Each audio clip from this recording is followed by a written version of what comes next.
his build, if you will, should be able to do. And some people are saying that he's being built up as the next as the WWE's answer to Bobby Lashley. Basically he's being built up, he's going to be built up to be the next Bobby Lashley.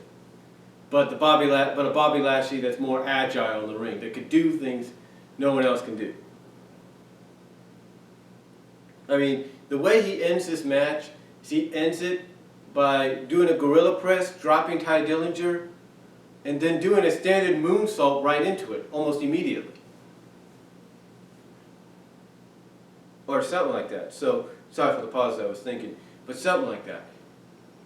And that's one way to be impressive in your debut, be able to do things that no one would think someone your size and build should do. So, overall, a great debut for Apollo, and I think that's his name. And I can't wait to see more out of this guy, and who knows, he's probably going to be the kind of guy that once he gets better and better, that he's not going to, that despite him saying in his promos he wants to be the NXT champion, WWE's going to be like, oh hell no, we're bringing this guy up. So we'll see what happens. Then we get Sasha Banks and Bayley, which many have considered, and I'll agree with this, the match of the night, if not the match of the year. You're one of the candidates, if not the top candidates for match of the year. These women went out and freaking stole the damn show. They freaking killed it. They did. They freaking killed it. They stole the damn show. They killed it.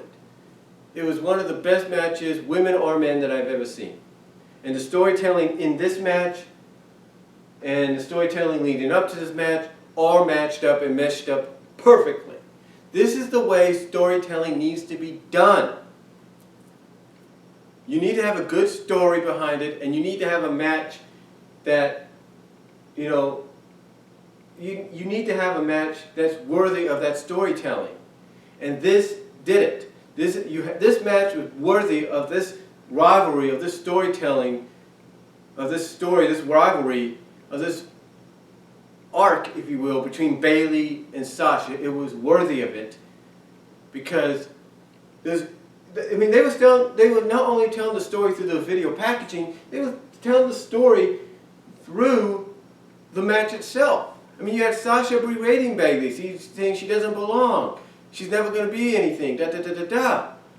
You just had a tremendous storytelling all throughout everything, the storytelling and everything that was being built up to this match, and the match itself meshed together perfectly into what was an instant classic, no doubt about it. And to me, if this doesn't show you that Bayley is ready herself to be going to the main roster, I don't know what does. But overall, just a tremendous match. And then the ending was a freaking sick-ass ending. You have Sasha trying to do something off the top corner rope. Bayley reverses it, I think. And she reverses it by getting behind Sasha and hitting her with a top rope, off the top rope, inverted Frankenstein or inverted Hurricane Rana, and then following that up with a second Bayley to belly finisher and pin to win the match.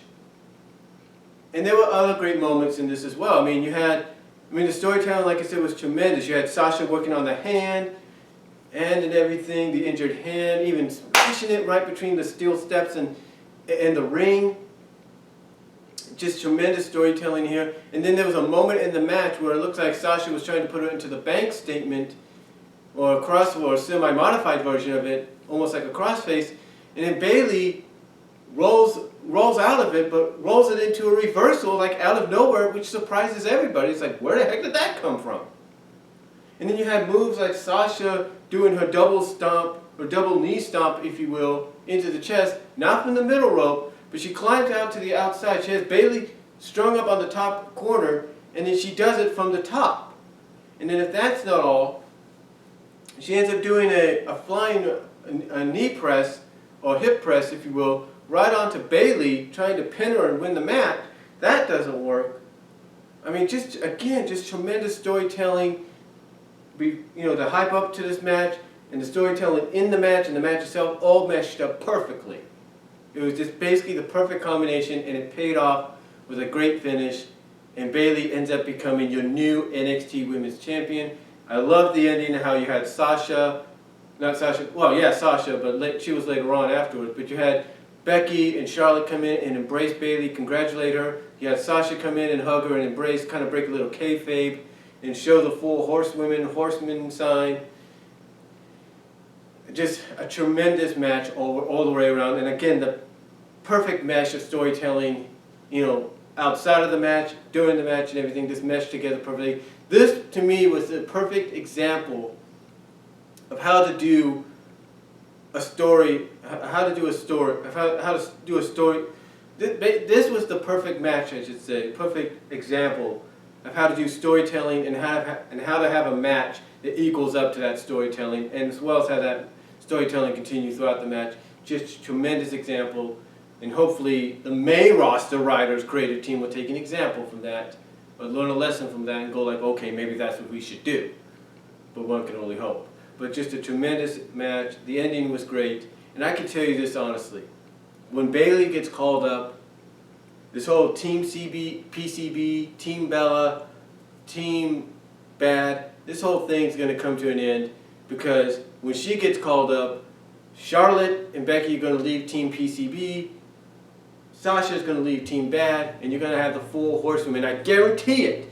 If WWE's smart enough to do it, you're going to have the full horsewomen form together when Bayley gets up there, and they're going to become your main stable in the Divas division. Guarantee it. But just a tremendous match.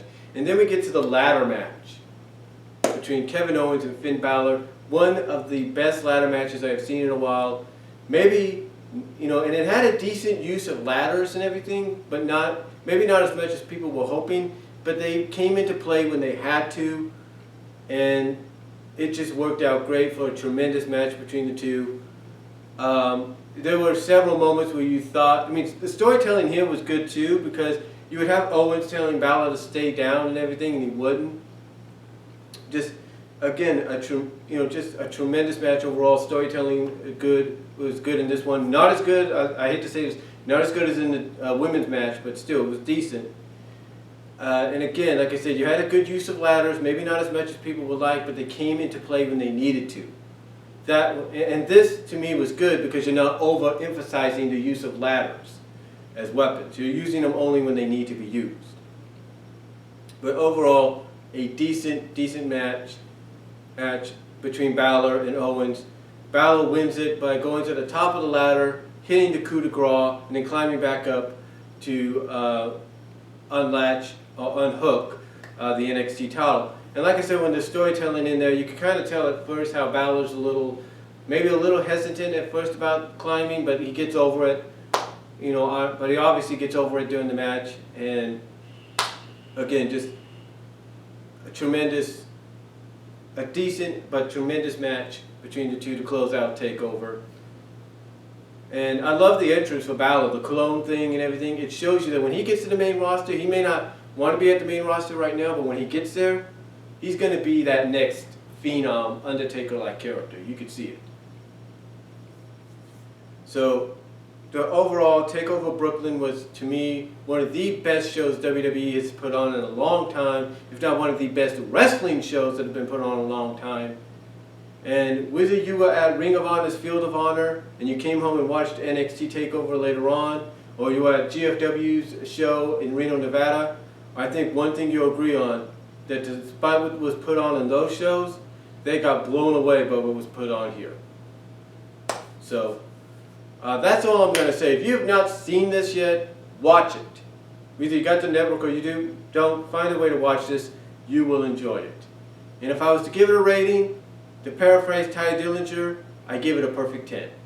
So, let me know what you guys think down below. Comment if you like, and I'm out.